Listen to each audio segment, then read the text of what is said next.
John Charrington's Wedding by Edith Nesbit. Read by Richard Crowest.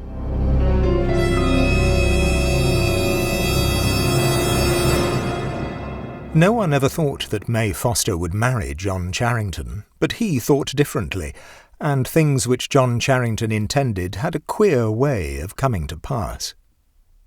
He asked her to marry him before he went up to Oxford. She laughed and refused him. He asked her again next time he came home. Again she laughed, tossed her dainty blonde head, and again refused. A third time he asked her. She said it was becoming a confirmed bad habit, and laughed at him more than ever. John was not the only man who wanted to marry her. She was the belle of our village coterie, and we were all in love with her, more or less. It was a sort of fashion, like heliotrope ties or Inverness capes. Therefore we were as much annoyed as surprised when John Charrington walked into our little local club. We held it in a loft over the saddlers, I remember, and invited us all to his wedding. "Your wedding? You don't mean it! Who's the happy pair? When's it to be?" John Charrington filled his pipe and lighted it before he replied. Then he said, "I'm sorry to deprive you fellows of your only joke, but Miss Foster and I are to be married in September." "You don't mean it!" "He's got the mitten again, and it's turned his head." "No," I said, rising. "I see it's true. Lend me a pistol, someone, or a first-class fare to the other end of nowhere. Charrington has bewitched the only pretty girl in our 20-mile radius. Was it mesmerism or a love potion, Jack?" "Neither, sir, but a gift you'll never have, perseverance, and the best luck a man ever had in this world." There was something in his voice that silenced me, and all chaff of the other fellows failed to draw him further. The queer thing about it was that when we congratulated Miss Foster, she blushed and smiled and dimpled, for all the world as though she were in love with him, and had been in love with him all the time. Upon my word, I think she had. Women are strange creatures. We were all asked to the wedding. In Brixham, everyone who was anybody knew everybody else who was anyone. My sisters were, I truly believe, more interested in the trousseau than the bride herself, and I was to be best man.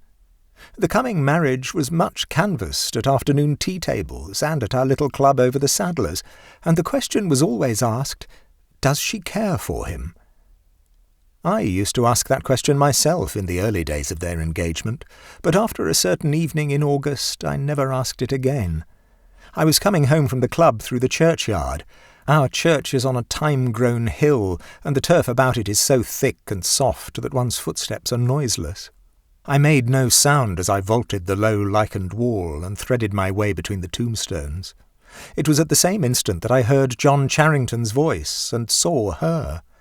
May was sitting on a low, flat gravestone, her face turned towards the full splendour of the western sun.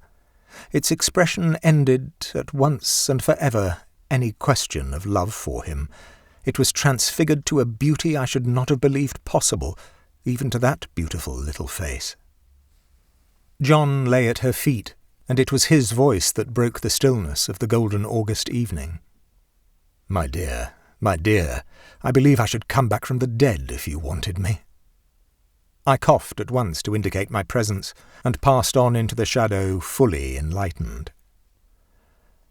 The wedding was to be early in September.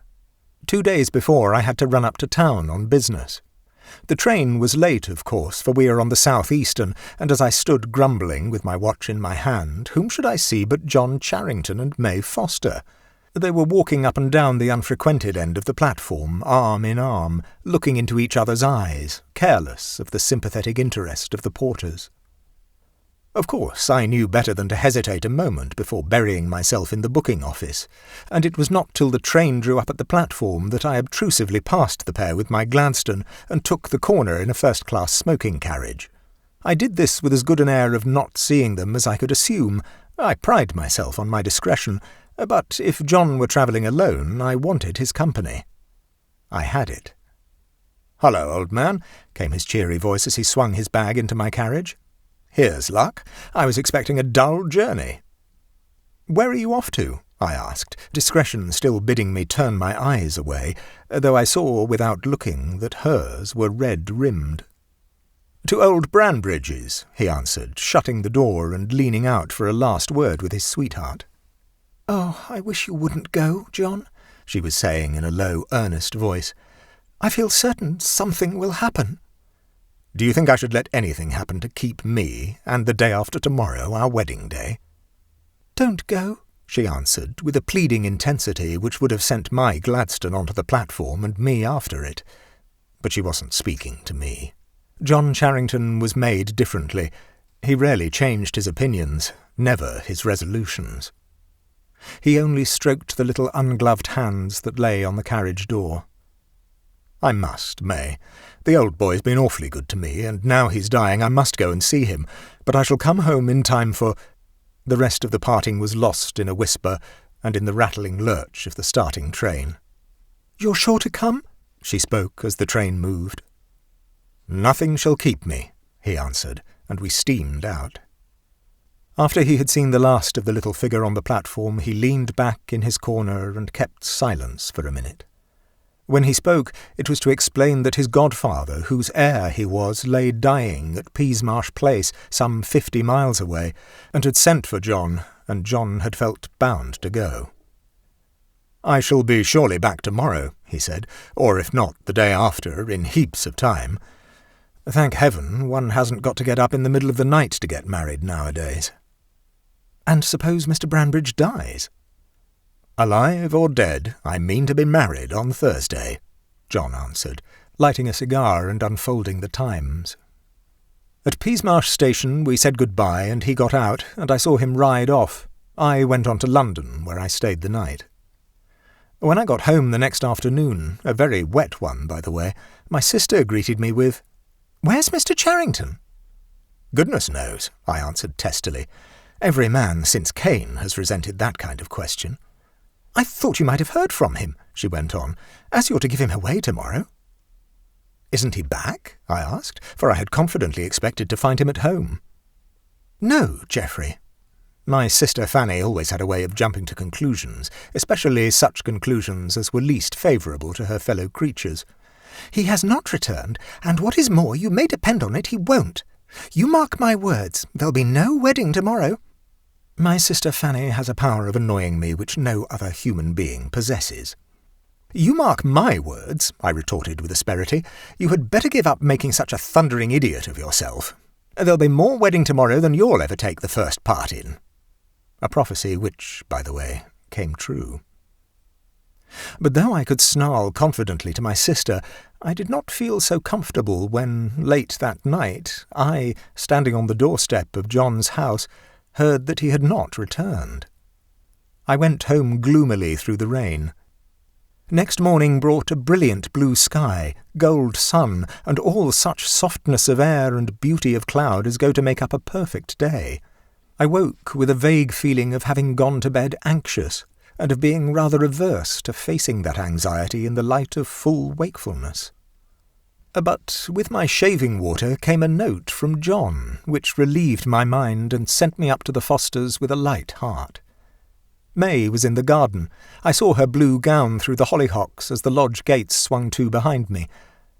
So I did not go up to the house, but turned aside down the turfed path. "He's written to you too," she said without preliminary greeting when I reached her side. "Yes, I'm to meet him at the station at 3 and come straight on to the church." Her face looked pale, but there was a brightness in her eyes and a tender quiver about the mouth that spoke of renewed happiness. "Mr. Branbridge begged him so to stay another night that he had not the heart to refuse," she went on. "He is so kind, but I wish he hadn't stayed." I was at the station at 2:30. I felt rather annoyed with John.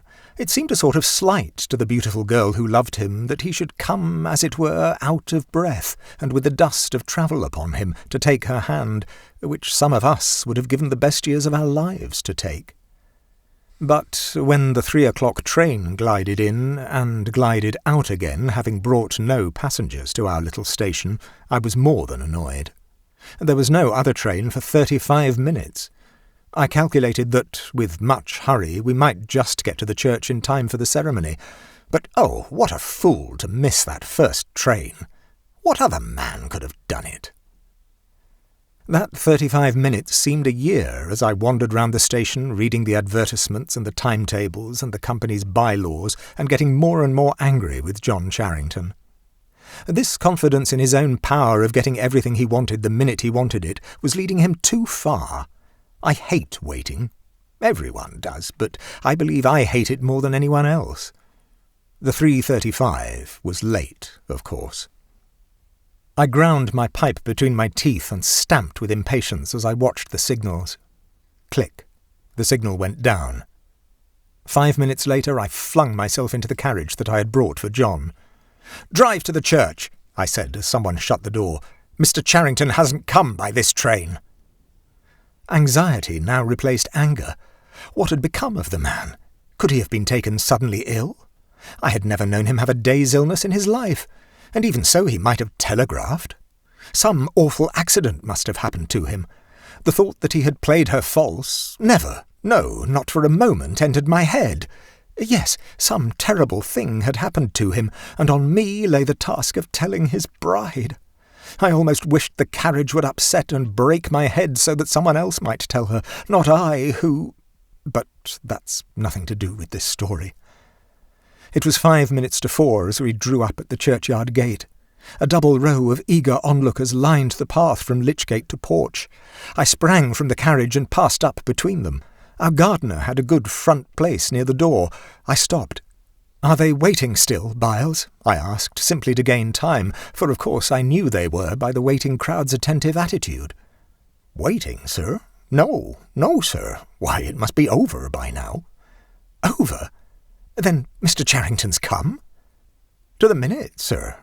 Must have missed you somehow, and I say, sir," lowering his voice, "I never see Mr. John the least bit so afore, but my opinion he's been drinking pretty free. His clothes was all dusty and his face like a sheet. I tell you I didn't like the looks of him at all, and the folks inside are saying all sorts of things. You'll see something's gone very wrong with Mr. John, and he's tried liquor. He looked like a ghost, and in he went with his eyes straight before him, and never a look or a word for none of us. Him that was always such a gentleman." I had never heard Byles make so long a speech. The crowd in the churchyard were talking in whispers and getting ready rice and slippers to throw at the bride and bridegroom. The ringers were ready with their hands on the ropes to ring out the merry peal as the bride and bridegroom should come out. A murmur from the church announced them. Out they came. Byles was right. John Charrington did not look himself. There was dust on his coat, his hair was disarranged, he seemed to have been in some row, for there was a black mark above his eyebrow. He was deathly pale, but his pallor was not greater than that of the bride, who might have been carved in ivory, dress, veil, orange blossoms, face, and all. As they passed out, the ringers stooped. There were 6 of them, and then, on the ears expecting the gay wedding peal, came the slow tolling of the passing bell. A thrill of horror at so foolish a jest from the ringers passed through us all, but the ringers themselves dropped the ropes and fled like rabbits out into the sunlight. The bride shuddered, and grey shadows came about her mouth, but the bridegroom led her on down the path where the people stood with the handfuls of rice, but the handfuls were never thrown, and the wedding bells never rang. In vain the ringers were urged to remedy their mistake. They protested with many whispered expletives that they would see themselves further first. In a hush like the hush in the chamber of death, the bridal pair passed into their carriage, and its door slammed behind them. Then the tongues were loosed, a babel of anger, wonder, conjecture from the guests and the spectators. "If I'd seen his condition, sir," said old Foster to me as we drove off, "I would have stretched him on the floor of the church, sir, by heaven I would, before I'd have let him marry my daughter." Then he put his head out of the window. "Drive like hell," he cried to the coachman. "Don't spare the horses." He was obeyed. We passed the bride's carriage. I forbore to look at it, and old Foster turned his head away and swore. We reached home before it. We stood in the doorway, in the blazing afternoon sun, and in about half a minute we heard wheels crunching the gravel. When the carriage stopped in front of the steps, old Foster and I ran down. "Great heaven! The carriage is empty! And yet—" I had the door open in a minute, and this is what I saw. No sign of John Charrington, and of May, his wife, only a huddled heap of white satin lying half on the floor of the carriage and half on the seat. "I drove straight here, sir," said the coachman, as the bride's father lifted her out, "and I'll swear no one got out of the carriage." We carried her into the house in her bridal dress and drew back her veil. I saw her face. Shall I ever forget it? White and drawn with agony and horror, bearing such a look of terror as I have never seen since except in dreams.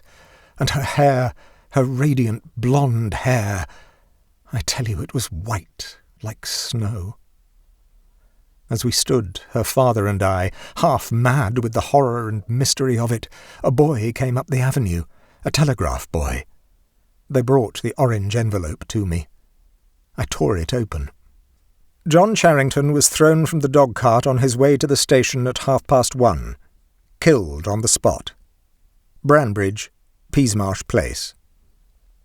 And he was married to May Foster in our parish church at 3:30, in presence of half the parish. I shall be married, dead or alive. What had passed in that carriage on the homeward drive? No one knows. No one will ever know. Oh, May! Oh, my dear! Before a week was over, they laid her beside her husband in our little churchyard on the thyme-covered hill, the churchyard where they had kept their love trysts. Thus was accomplished John Charrington's wedding.